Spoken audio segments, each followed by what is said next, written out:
Kapuso aktor na si David Licauco pinasilip na ang pinapagawang bahay para kay Barbie Forteza.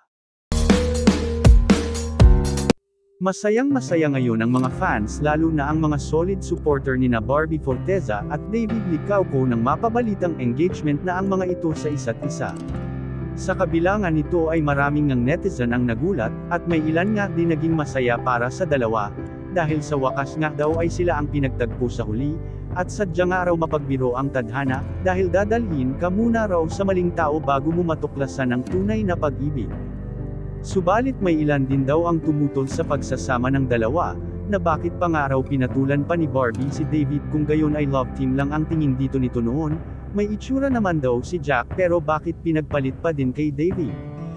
Gayon pa man ay hindi naman nagpatinag ang dalawa sa mga sinasabi ng iba, at ayon nga raw sa aktres ay gusto lang nila ng tahimik na buhay kaya't sana raw ay hindi ito ipagkait sa kanila.